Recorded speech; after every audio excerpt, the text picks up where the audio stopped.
ప్రభువా నాకు అది ఇవ్వు, ప్రభువా నాకు ఇది ఇవ్వు, ప్రభువా నాకు అయి చేయి, ప్రభువా నాకు ఈ చేయి, ప్రభువా నన్ను అలా ఉంచు, ప్రభువా నన్ను ఇలా ఉంచు. ఓకే, తప్పకుండా అవన్నీ చేస్తాడు. కానీ అవన్నీ ఎందుకు? ప్రభువా నా రోగాన్ని స్వస్థపరచు. ఓకే, స్వస్థపరుస్తాడు. బాగుపడ్డ ఆ జీవితం ఎందుకు? ప్రభువా నాకు జాబ్ ఇవ్వనైనా, ఓకే ఇస్తాడు. ఎందుకు ఆ జాబ్? ఎందుకు? ప్రభువా నాకు మంచి పంటనివ్వు, ఓకే ఇస్తాడు. ఎందుకు? ప్రభువా నా వ్యాపారాన్ని అభివృద్ధి చేయి, ఓకే అభివృద్ధి చేస్తాడు. ఎందుకు? ప్రభువా నేను గొడ్రాలిని, నాకు సంతానం ఇవ్వు, ఓకే ఇస్తాడు. ఎందుకు? ఏం ఆశించి అడుగుతున్నావు? ఏం ఉద్దేశంతో అడుగుతున్నావు? నువ్వు దేవుని అడుగుతున్న దాని వెనక ఉన్న ఆంతర్యం ఏంటి? ఒక్కసారి ఆలోచించు. నేను అప్పుల బంధకాలు ఉండి అప్పులు తీర్చయ్యా అని అడిగాను 1-2 సార్లు భారంగా. ఎందుకు అడిగానో తెలుసా? నేను ఎందుకు అడిగానో నా దేవుడికి తెలుసు. అవి నన్ను ముందుకెళ్ళనివ్వట్లా, అవి నాకు సంఖ్యలుగా ఉన్నాయి. వాటి నుంచి నేను విడుదల పొందితే ఇంకా ఎక్కువ నీ కోసం పరిగెత్తడానికి నాకు అవకాశం ఉంటుందయ్యా, నాకు సాయం చేయి. అవి నన్ను ముందుకెళ్ళనియట్లేదు, అవి తెంచేసే తండ్రి నేను వెళ్తాను. Praise the lord. మోకాళ్ళు నీ ఏడవాలండి. యేసయ్యా నన్ను వాడుకోవా, యేసయ్యా నన్ను వాడుకోవా, నా లైఫ్ అయిపోతుంది దేవా, నా సమయం అయిపోతుంది దేవా.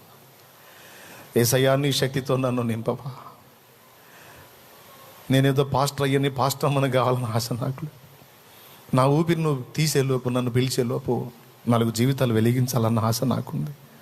నాకు తెలియలేదు, జ్ఞానం లేదు. నాకు శక్తిని ఇవ్వవా, నాకు అవకాశాలు ఇవ్వవా, నాకు ఆ భారం ఇవ్వవా, నన్ను వాడుకోవా. దేవుని ముందు మోకాళ్ళు నిన్ను అడగాల్సినవి ఇవే. నా కోసం నిన్ను వాడుకోవటం కాదేసయ్యా. నా కోసం నిన్ను వాడుకుంటే నాకు బహుమానం ఉంటుందా? రేపు నీ మెప్పు ఉంటుందా? లేదు, నీ కోసం నేను వాడబడినప్పుడు కదా నీ మెప్పు నాకు దొరికేది. నీ కోసం నేను ఎంతో కొంత ఖర్చు అయిపోయినప్పుడు కదా, నీ కోసం ఏదో ఒకటి త్యాగం చేసినప్పుడు కదా, నీ కోసం ఎంతో కొంత ప్రయాస పడినప్పుడు కదా రేపు నీ మెప్పు దొరికేది. యేసయ్యా నాకు అవకాశం ఇవ్వవా, నాకు భారం ఇవ్వవా. ప్రార్థన చేయాలి, దాన్ని అడగాల్సింది దేవుని ముందు. నా అప్పులు తీర్చవా, నా రోగం స్వస్థపరచవా, మా అబ్బాయికి ఉద్యోగం వచ్చేటాడు మొత్తం చేస్తాడు ఆయన.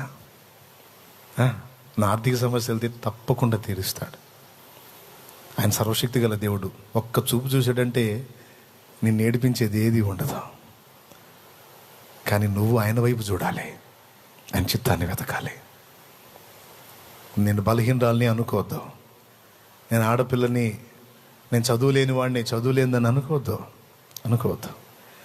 ఆసక్తి నీ గుండెల్లో ఉంటే నా దేవుడు నిన్ను వాడుకుంటాడు. ఆయనే నేర్పుకుంటాడు. చదువు రాదు అంటే చదువు నేర్పుకుంటాడు ఆయనే. ఆసక్తి ఉంటే నువ్వే నేర్చుకుంటావు. మరి అసలు ఇక్కడ ఏ భాష తెలియదు ఆయనకి, ఇంగ్లీష్ తప్ప.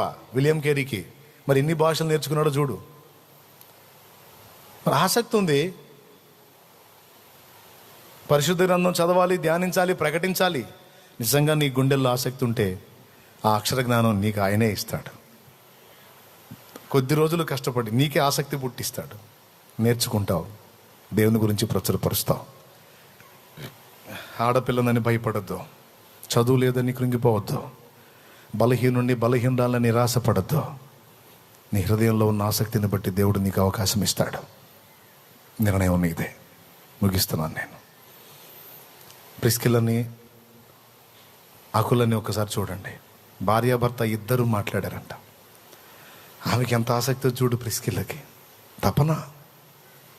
తపన ఎదుటి వాళ్ళని బలపరచాలి, వాళ్ళని దేవుని రాజ్య విస్తరణ కొరకు వాడాలి అన్న తపన.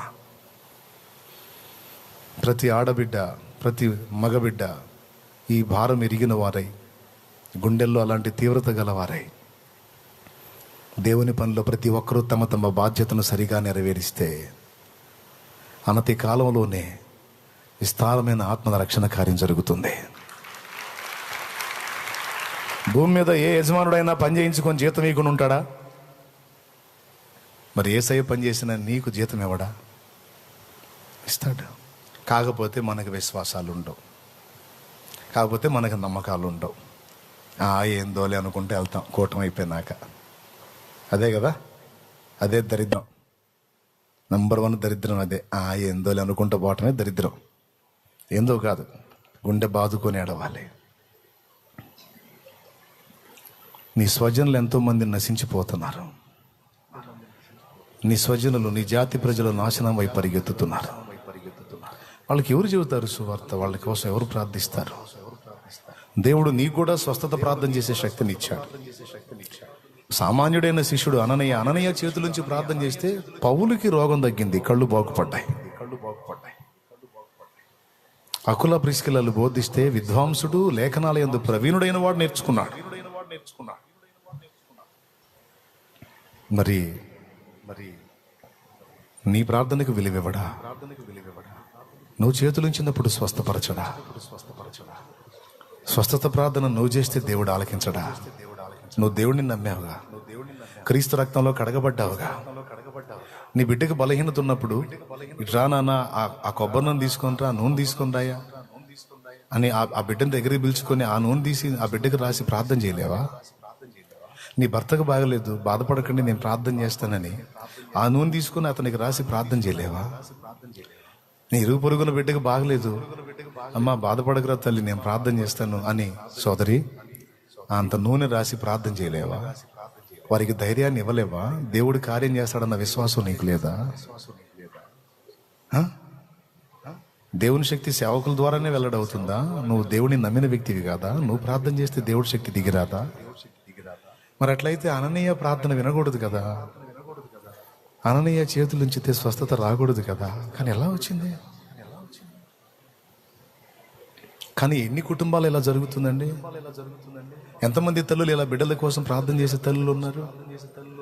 ఎంతమంది స్త్రీలు భర్తల కోసం నేను ప్రార్థన చేస్తానండి, బాగలేని భర్త మంచం దగ్గర మోకాళ్ళుని కన్నీరు గార్చే వాళ్ళు ఉన్నారు. ఎంతమంది పురుషులు తమ భార్యల కోసం ప్రార్థన చేసేవారు ఉన్నారు.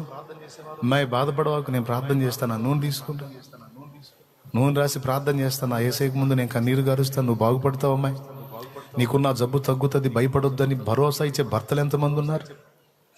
అమ్మా నేను ప్రార్థన చేస్తానమ్మా, నా ఏసై నా ప్రార్థన వింటాడని తల్లి కోసం ప్రార్థన చేసే కూతుళ్ళు ఎంతమంది ఉన్నారు, కొడుకులు ఎంతమంది ఉన్నారు?